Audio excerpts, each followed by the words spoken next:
आज का हमारा जो टॉपिक है वो NCERT class 10th math subject यानी गणित से है और चैप्टर नंबर 2 बहुपद।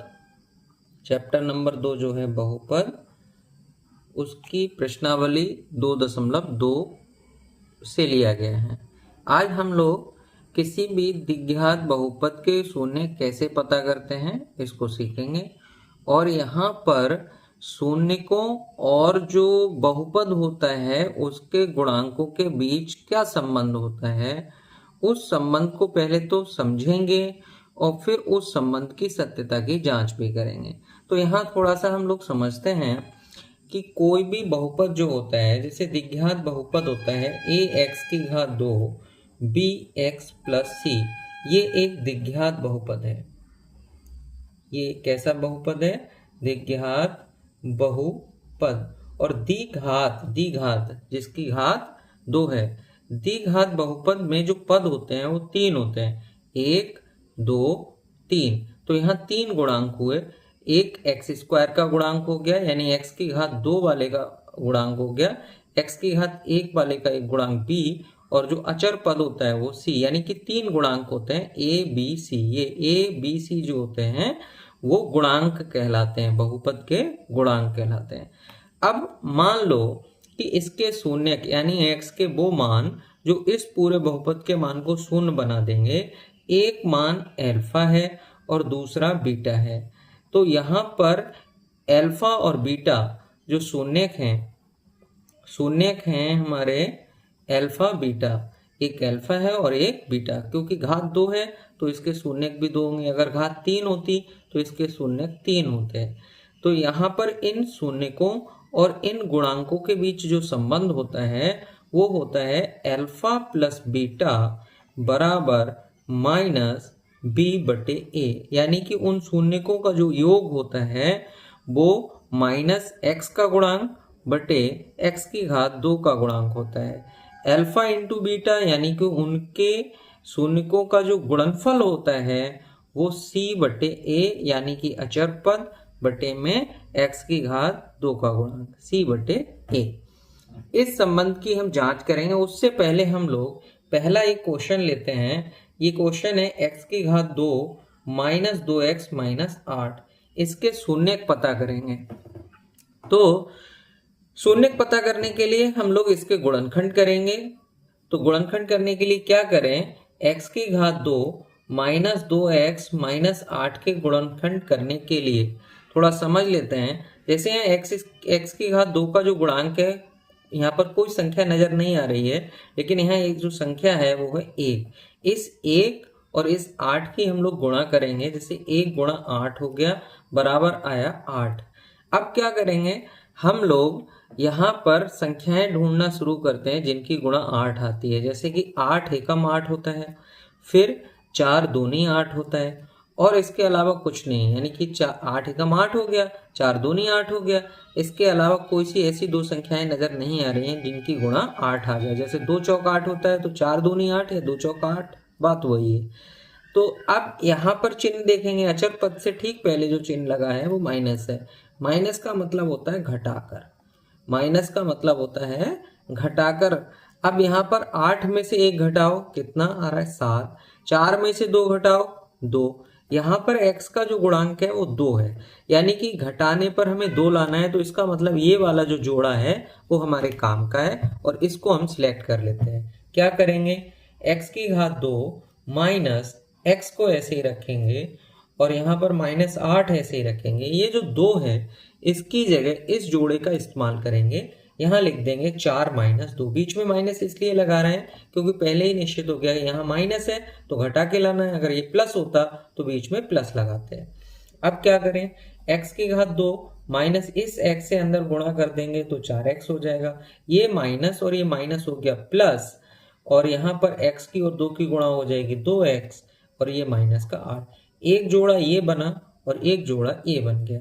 इस जोड़े में से देखो यहाँ x⁴ 2 है, यहाँ x⁴ 1 है, कुछ भी घात नहीं है तो इसका मतलब 1 है। तो कम वाली घात कॉमन ले लो, एक x कॉमन ले लिया। संख्या यहाँ 1 है और यहाँ 4। 1 और 4 को काटने वाली संख्या 1 होती है, तो 1 को लिखें या ना लिखें उसको ऐसे ही रहने दे देते हैं। x माइनस 4 बचेगा क्योंकि x की घात 2 में से एक x कॉमन ले लिया तो यहाँ एक x बचेगा और यहाँ पर एक 4 बचेगा। अब अगले जोड़े में देखते हैं, यहाँ पर 2 है और यहाँ 8, तो एक बड़ी से बड़ी संख्या जिससे 2 को और 8 को विभाजित किया जा सके तो वो आएगी 2। अब x है यहाँ लेकिन यहाँ नहीं है तो x कॉमन नहीं ले सकते, तो यहाँ 2 से पहाड़ा पड़ेंगे, 2 एक कम 2 यानी कि 1 आएगा और x ऐसे ही बच जाएगा और 2 चौक 8। सही हो रहा है सवाल या गलत, इसकी पहचान ये है कि जो गुणनखंड यहाँ मिलेगा यानी कि जो मान यहाँ आ रहा है ब्रैकेट में वही मान यहाँ आना चाहिए। तो दोनों समान है, इसका मतलब हमारा क्वेश्चन सही हो रहा है। x माइनस 4 एक ले लेते हैं, इन दोनों में से कोई एक, और ये जो कॉमन लिया था उसको मिला के लिखते हैं, जैसे यहाँ से x और ये प्लस 2। अब ये इस बहुपद के गुणनखंड हो गए। इनमें से एक एक करके 0 रखते हैं, x माइनस 4 को 0 के बराबर रख दो तो यहाँ से x बराबर 4 मिलेगा। ऐसे ही x प्लस 2 को 0 के बराबर रख दो तो x बराबर ये प्लस का 2 इधर जाएगा माइनस 2, यानी x के दो मान आए, एक आया 4 और एक आया माइनस 2। ये दोनों मान इस बहुपद के शून्य के हैं क्योंकि अगर x इस बहुपद में x की जगह हम 4 लगाए हैं तो ये पूरा 0 हो जाएगा। ऐसे ही x की जगह माइनस 2 लगा दें तो भी इसका मान 0 हो जाएगा। इस बहुपद के दो शून्य हो गए। मान लो ये वाला अल्फा है, अल्फा बराबर हमने 4 मान लिया, ऐसे बीटा बराबर हमने माइनस 2 मान लिया। अब क्या करते हैं हम लोग, यहां पर गुणांकों व शून्यकों के बीच के संबंध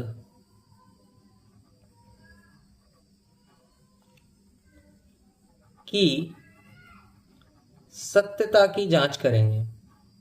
सत्यता की जांच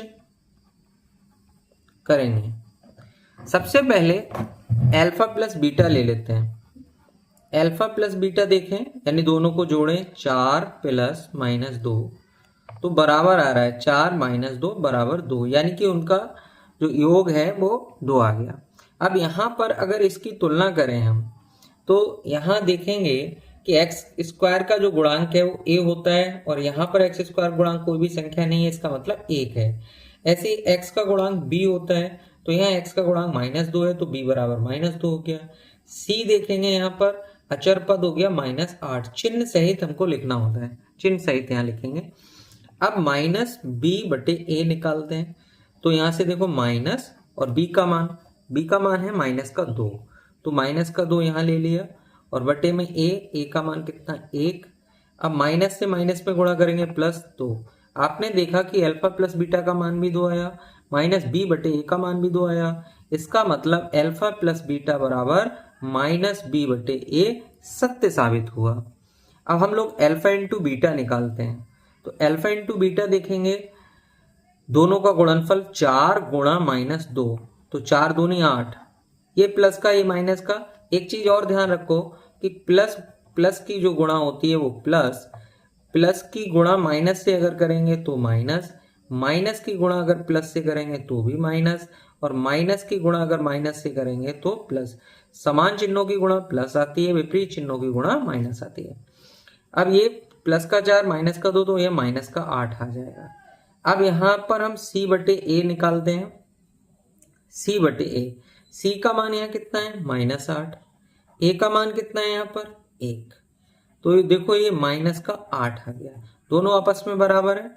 इससे साबित होता है कि अल्फा इंटू बीटा बराबर c बटे a होगा या होता है, यानी कि इस संबंध की सत्यता की भी जांच हो गई। तो इस तरह से सबसे पहले आप क्या करेंगे, उनके शून्यक निकालेंगे, फिर उन शून्यकों और उनके गुणांकों के बीच के जो संबंध होते हैं उसकी सत्यता की हम लोग जांच करते हैं। अब हम एक अगला क्वेश्चन करेंगे इसी तरह से।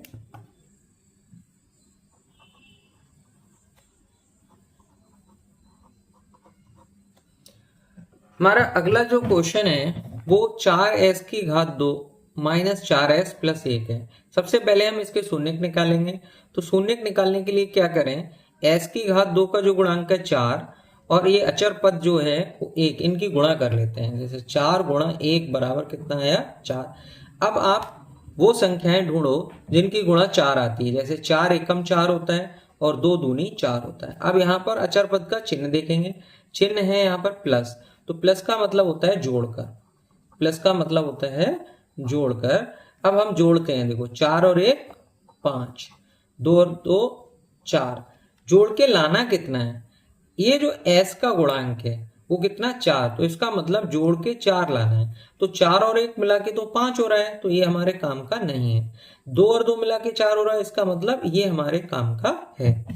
4 s की घात 2 माइनस s को बाहर लिखेंगे, ब्रैकेट के अंदर यहाँ पर ये 2 और 2 लिखेंगे, और क्योंकि यह प्लस का निशान था इसलिए प्लस लगाया जाएगा, और प्लस 1 ऐसे रखते हैं। 4s की घात 2 माइनस अंदर गुणा कर दो 2s हो जाएगा, ये माइनस और ये प्लस माइनस हो जाएगा, यहां से फिर 2s प्लस 1, एक जोड़ा ये बना, एक जोड़ा ये बना।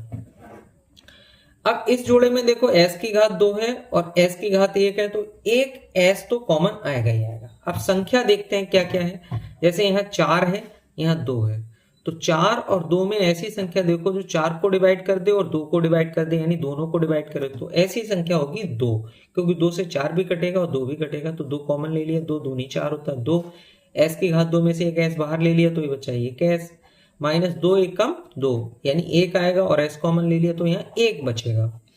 इस वाले जोड़े में जैसे ये माइनस है तो माइनस बाहर लेंगे, और यहाँ 2 है यहाँ 1 है, तो संख्या तो कॉमन आएगी नहीं, s है और यहाँ पर s है नहीं, तो इसका मतलब केवल 1 कॉमन ले सकते हो जिससे दोनों को भाग कर दे। जब कोई भी कॉमन नहीं है तो 1 कॉमन आता है, तो माइनस कॉमन लेने का मतलब इसके चिन्ह बदल जाएंगे। जैसे ये माइनस का है तो हो जाएगा प्लस का, ये प्लस का है तो माइनस का। अब देखो ये जोड़ा और ये जोड़ा दोनों समान है, तो इनको एक बार लिख देते हैं हम लोग, 2s माइनस 1। जो कॉमन लिया था उसको लिख दो, जैसे यहाँ 2s कॉमन लिया था और माइनस 1। अब एक एक जोड़े को 0 के बराबर रखो, 2s माइनस 1 को हम 0 के बराबर रख दें तो यहाँ से 2s बराबर 1 आएगा और s बराबर 1/2। दूसरे जोड़े को हम 0 के बराबर रख दें, 2s माइनस 1 को 0 के बराबर, तो 2s बराबर 1 हो जाएगा, और यहाँ से s बराबर आएगा 1/2। एक को हम अल्फा मान लेते हैं, अल्फा बराबर 1/2, दूसरे को बीटा मान लेते हैं 1/2। ये 2 शून्यक हो गए। अब शून्यक व गुणांकों के बीच के संबंध की सत्यता की जांच, यहां पर सत्यता की जांच करेंगे। तो सबसे पहले अल्फा प्लस बीटा निकालते हैं। अल्फा 1/2 प्लस 1/2 बीटा का मान, इनको जोड़ दो, दोनों के बटे समान है, एक बार लिखते हैं, 1 प्लस 1, तो 1 और 1 2/2, 2 से 2 कट जाएगा, 2 एकम 2, यानी कि अल्फा प्लस बीटा 1 आया। अब यहां देखो अगर हम तुलना करें इसकी, तो a बराबर क्या है, a बराबर 4 है, x की घात 2 का गुणांक, b बराबर s का गुणांक कितना है -4, और c बराबर यहाँ कितना है 1 है। माइनस b बटे a लेते हैं, तो माइनस b की जगह कितना है माइनस का 4, बटे में a कितना है 4, माइनस माइनस हो गया प्लस का 4 बटे 4, 4 एकम 4। आपने देखा कि अल्फा प्लस बीटा का मान भी 1 आया और माइनस b बटे a का मान भी 1 आया, तो अल्फा प्लस बीटा जो है वो बराबर साबित हो गया माइनस b बटे a के। हम लोग अल्फा इंटू बीटा निकालते हैं, तो 1/2 गुणा 1/2, 1 एकम 1 और 2 दूनी 4, यानी उनके गुणांक को जो शून्य है उनकी गुणा जो आई वो 1/4। अब c बटे a लेते हैं, तो c का मान कितना है जरा देखो 1, और a का मान कितना है 4, तो c बटा a भी 1/4 आया। इससे साबित हो गया कि अल्फा इंटू बीटा बराबर होता है c बटे a के। तो इस तरह शून्यक व उनके गुणांकों के बीच जो संबंध होता है उसकी सत्यता की जांच हो गई। तीसरा क्वेश्चन दिया है 6x की घात 2 माइनस 3 -7x। पहले तो इसको सही तरह से लिखेंगे मानक रूप में, पहले x की घात 2 का पद, फिर x की घात 1 वाला पद, फिर अचर पद। इस तरह से हम लिखते हैं। अब क्या करेंगे, जैसे पहले किया था, इस 6 की और 3 की गुणा करेंगे, तो 6 तियां 18। अब देखो किन किन की गुणा 18 आती है, तो 18 एकम 18 होता है, 9 दूनी 18 होता है, 6 तियां 18 होता है, ये आ गया। यहाँ अचर पद से पहले चिन्ह क्या है, माइनस, तो माइनस का मतलब घटाकर लाना है। कितना लाना है, 7 लाना है। तो 18 में से 1 घटाओ तो बचा 17, 9 में से 2 7, 6 में से 3 तो 3, हमको कितना लाना है, 7। तो इसका मतलब ये वाला जोड़ा हमारे काम का है, 9 और 2। तो हम वही करेंगे, 6x की घात 2 माइनस x बाहर रखेंगे और एक ब्रैकेट लगाएंगे। इस ब्रैकेट में हम लोग 9 माइनस 2 लिख देंगे, यहाँ माइनस है तो माइनस का लिख दिया। अब 6x की घात 2 इससे अंदर गुणा करेंगे, ये माइनस और प्लस माइनस हो गया तो माइनस का 9x, माइनस माइनस प्लस, यहाँ अंदर 2x, ऐसे ही ये माइनस का 3 ऐसे के ऐसे ही। अब एक जोड़ा ये बना, एक जोड़ा ये बना, तो इस जोड़े में देखो यहाँ x की घात 2 है, यहाँ x है, तो एक x कॉमन लेंगे। यहाँ संख्या 6 है, यहाँ 9, ऐसी संख्या जो 6 और 9 दोनों को काट दे तो 3, क्योंकि 3 दूनी 6 होता है, 3 तिया 9 होता है। तो यहाँ से भाग करो पहले, 3 दूनी 6 2 आएगा, x की घात 2 में से एक x कॉमन ले लिया तो एक x बचा, माइनस लगाओ, 3 तिया 9 3 आ गया, एक x था वो हमने बाहर ले लिया तो x बचा नहीं। अब इस जोड़े में देखो, यहाँ सबसे पहले तो प्लस लगा लो, जो चिन्ह होता है वो लगा लेते हैं।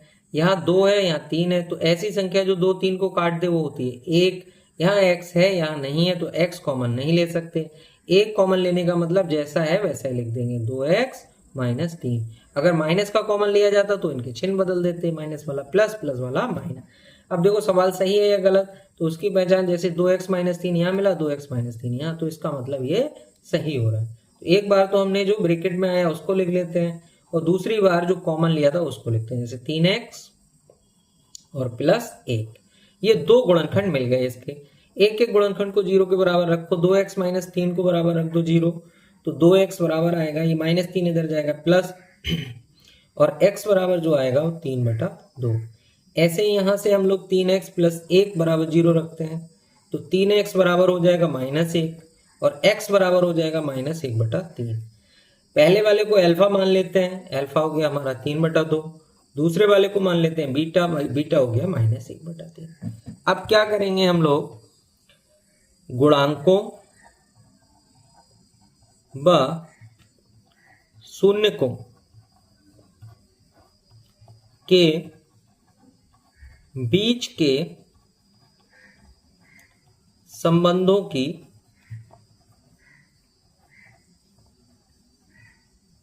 सत्यता की जांच करना है, सत्यता की जांच।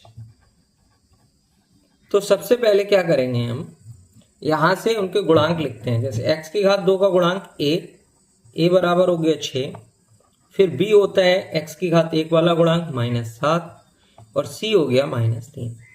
अल्फा प्लस बीटा निकालो पहले। अल्फा कितना है 3/2, बीटा कितना है प्लस का -1/3 है, प्लस -1/3, तो 3/2 प्लस माइनस माइनस 1/3। इनको हल करते हैं हम लोग। कैसे हल करेंगे, 3 तिया 9, 2 एकम 2, और इनके आपस में 3 दूनी 6, तो देखेंगे 9 में से 2 गया, कितना बचा 7/6 आया, यानी अल्फा प्लस बीटा का मान 7/6। अब माइनस बी बटा ए ले लो, तो माइनस बी बटा ए कैसे लेंगे, माइनस और बी का मान लगा दो, बी का मान है माइनस का 7/ए, ये कितना है 6, तो यहाँ से माइनस माइनस हो गया प्लस, प्लस के 7/6। आपने देखा कि अल्फा प्लस बीटा का मान 7/6 और माइनस बी बटे ए का मान भी 7/6, तो अल्फा प्लस बीटा बराबर हो गया माइनस बी बटे ए के। अब इसी तरह से आप अल्फा इंटू बीटा निकालिए, तो अल्फा इंटू बीटा यानी 3/2 गुणा माइनस का 1/3, ऊपर ऊपर वालों की गुणा कर लो, तो 3 एकम 3 आएगा, और प्लस और माइनस की गुणा माइनस, नीचे 3 दूनी 6, अगर कट जाए तो काट दो, जैसे 3 एकम 3, 3 दूनी 6, तो बराबर माइनस का 1/2। यहां से आप c बटा ए लेते हैं, तो c कितना है -3, a कितना है 6, 3 एकम 3, 3 दूनी 6, ये भी माइनस का 1/2 आ गया। तो इससे साबित हो गया कि अल्फा इंटू बीटा सी बटे ए के बराबर होता है। यहाँ पर भी हमने पहले शून्यक निकाले, फिर उनके गुणांक और शून्यकों के बीच की जो संबंध होता है उसकी सत्यता की जांच की।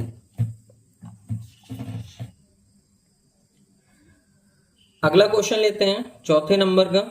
चौथे नंबर का क्वेश्चन है 4u की घात 2 प्लस 8u ये।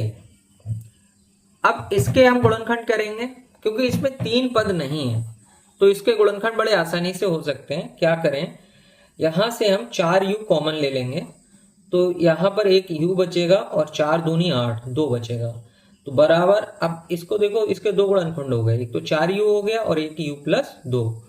अब यहाँ पर हम 4u को 0 के बराबर रख दें तो u बराबर 0 मिल जाएगा। ऐसे ही u प्लस 2 को 0 के बराबर रख दें तो u बराबर -2 मिल जाएगा।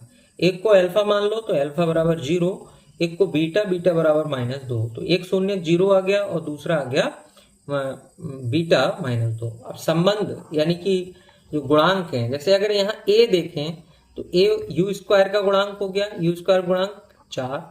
b देखें जो u का गुणांक प्लस का 8, और c देखें तो क्योंकि अचर पद यहाँ नहीं है इसलिए हो गया 0, अचर पद इसमें नहीं है तो हो गया 0। सबसे पहले आप अल्फा प्लस बीटा निकालिए, तो अल्फा प्लस बीटा देखेंगे 0 प्लस -2 और कुल मिला के आया -2, ठीक है। माइनस b बटा ये निकालिए, माइनस b का मान देखिए कितना 8 और बटे में a कितना है 4, तो -8 बटे 4, 4 एकम 4, 4 दूनी 8, तो बराबर हो गया -2। यहाँ पर अल्फा प्लस बीटा आया -b बटे a के। इसी तरह से हम लोग अल्फा इंटू बीटा निकालते हैं, तो अल्फा है 0, बीटा है हमारा -2, तो 0 से किसी में गुणा करते हैं क्या आता है 0।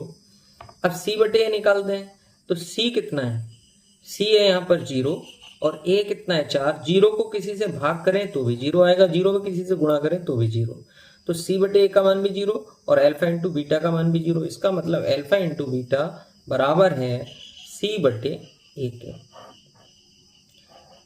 आपने चौथे नंबर का सवाल जो 4u की घात 2 प्लस 8u, इसके पहले क्या निकाले शून्यक, और फिर उनके जो शून्यक और गुणांकों के बीच के जो संबंध होते हैं, जैसे अल्फा प्लस बीटा बराबर -b बटे और अल्फा इंटू बीटा बराबर c बटे, इसके संबंध की सत्यता की भी जांच कर ली। फिर हम लोग एक अगला क्वेश्चन लेते हैं, क्वेश्चन नंबर 5। इसमें दिया गया है t की घात 2 माइनस 15 दिया गया है, t की घात 2 माइनस 15। अब इसके हम गुणनखंड करेंगे, कैसे करेंगे, क्योंकि यहां पर 2 पद दिए हैं, बीच में माइनस लगा है, तो इसको ऐसा करते हैं, इसको पूरे को 0 के बराबर रख देते हैं। t की घात 2 माइनस 15 को बराबर रख देंगे 0 के, तो t की घात 2 बराबर आएगा 15, t बराबर हो जाएगा प्लस माइनस अंडरूट 15। जब दोनों तरफ का स्क्वायर हटाया जाता है तो प्लस माइनस लगाना चाहिए। इसका मतलब एक मान आया प्लस का अंडरूट 15 और एक बीटा जो है दूसरा मान हो जाएगा माइनस का अंडरूट 15। अब यहाँ पर अगर गुणांक देखें तो a यानी t की घात 2 का गुणांक कोई नहीं है, इसका मतलब ये t इसमें दिया नहीं है, तो b बराबर हो गया 0 क्योंकि t का कोई गुणांक नहीं है। c बराबर हो गया -15। अब यहाँ सबसे पहले अल्फा प्लस बीटा लेते हैं हम, तो अल्फा प्लस बीटा में पहला अल्फा कितना है अंडरूट 15 प्लस का है, और जो दूसरा वाला है माइनस का अंडरूट 15 हो गया। एक प्लस का है एक माइनस का, अंडरूट 15 माइनस अंडरूट 15, यहाँ पर प्लस यहाँ माइनस, तो ये दोनों मिला के क्या हो गया 0 हो गया। अब आप देखेंगे -b बटे a क्या आएगा, क्योंकि यहाँ b का मान 0 है, तो 0 बटे a यानी 1 बराबर 0। तो इससे साबित हो गया कि अल्फा प्लस बीटा जो है वो बराबर है -b बटे a के। अल्फा इंटू बीटा देखें निकाल के, तो अंडरूट 15 की गुणा करेंगे माइनस अंडरूट 15 से, तो सबसे पहले देखो ये प्लस का और ये माइनस का, तो आंसर माइनस आएगा। और अंडरूट वाली संख्या की अंडरूट वाली संख्या से अगर गुणा की जाती है तो प्लस की संख्या आती है निकल के, यानी कि अंडरूट 15 और √15 गुणा 15 हो जाएगी। c बटे a निकालेंगे हम, तो c का मान है -15, a का मान 1 बराबर -15। यह साबित हो गया अल्फा इंटू बीटा बराबर c बटे a। तो यहाँ पर भी संबंधों के बीच जो उनके गुणांकों और शून्यकों के बीच जो संबंध है उसके सत्यता की जांच हो गई। अब हम यहाँ पर एक नई चीज समझेंगे। इसी प्रश्नावली में क्वेश्चन नंबर 2 दिया गया है। जब शून्य का योग दिया हो व गुणनफल दिया हो,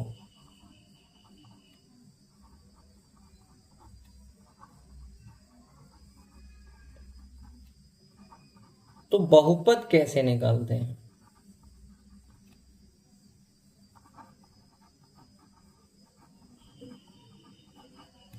ऐसी कंडीशन मान लो योगफल 1/4 है और गुणनफल 1 है, तो बहुपद होता है, बहुपद कैसे निकलता है? x की घात 2 माइनस योगफल और यहाँ x प्लस गुणनफल। अब जैसे कि अगर इस सवाल में देखें योगफल अगर 1/4 है, गुणनफल 1, तो बहुपद क्या निकल के आएगा? बहुपद आएगा x की घात 2 माइनस योगफल की जगह मान लगा दें 1/4, गुणनफल की जगह मान लगा देंगे 1, यानी कि उत्तर हो जाएगा x² माइनस x/4 प्लस 1। तो जब भी शून्य का योग व गुणनफल दिया हो तो बहुपद इस सूत्र से निकाल सकते हैं, यानी x की घात 2 माइनस योगफल इंटू x प्लस गुणनफल। तो यहाँ पर योगफल की जगह योगफल का मान लगा देंगे और गुणनफल की जगह गुणनफल का मान। तो इस तरह से हम बहुपद का मान पता कर सकते हैं।